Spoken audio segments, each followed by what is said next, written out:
Be ready. 10 seconds to go.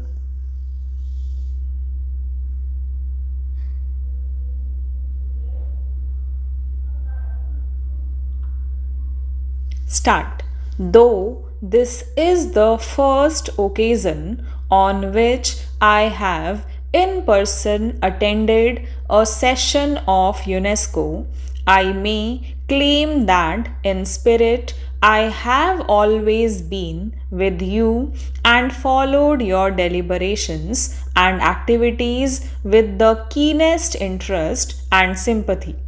This I have done as I feel that, in view of the disaster which threatens the future of mankind, UNESCO alone offers a faint ray of hope.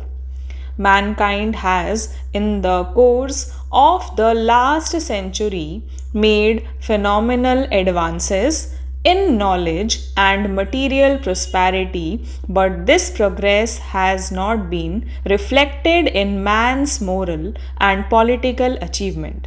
Increased knowledge has therefore led not only to a greater provision for comforts and victory over want and disease, but also, alas, to an increase in man's power for destruction and death. This power is so great today that unless all men have a sense of community, it may well lead to common ruin for all. It is only through a re education of man that we can create that sense of psychological unity and common citizenship which the technological unity achieved by the advance of modern science requires of man. This is the reason why in 1949, when the Indian National Commission for Cooperation with UNESCO was founded, I placed such great emphasis on the importance of UNESCO's work.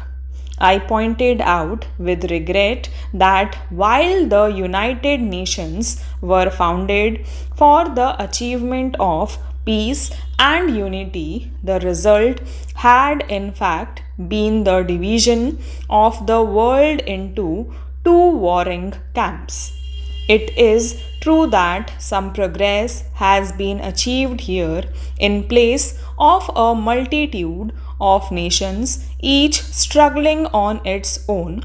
The United Nations present a picture of two solid blocks array one against the other. Nevertheless, to any man who looks forward to cooperation and friendship among nations, this picture can bring no message of hope. It seems that the only hope lies in UNESCO, which asks to achieve unity in the field of education, science, and culture, even among those who are politically divided.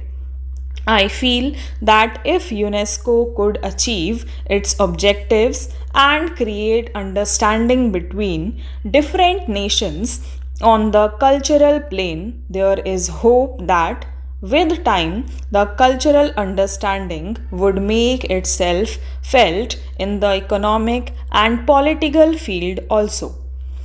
In the course of the last 2 years, my hope in UNESCO and my apprehensions about the United Nations have both increased. It is true that UNESCO is barely half a dozen years old, but these few years have been of immense significance for the future of man.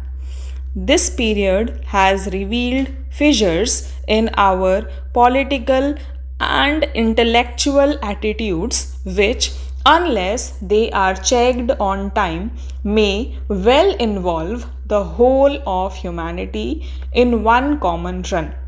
It is therefore necessary that we should attempt to evaluate what UNESCO has done during these turbulent years and survey its past achievement so that we can map out with greater confidence the course of its future action. The aim of UNESCO is to bring nations together through education, science, and culture.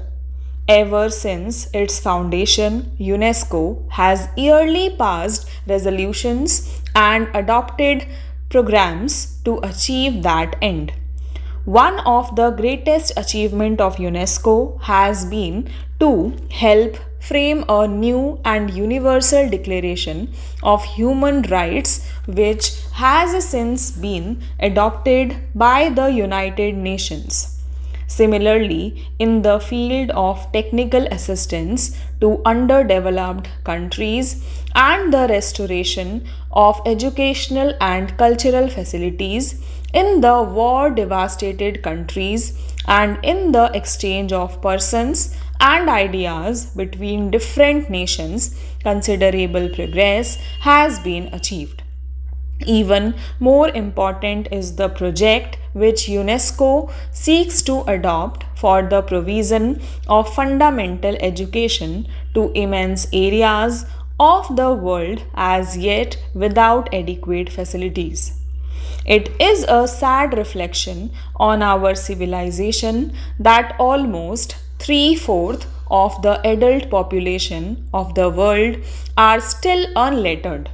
Literacy and ignorance directly contradict all our professions for the rights of men and constitute a threat to universal democracy, peace, and progress.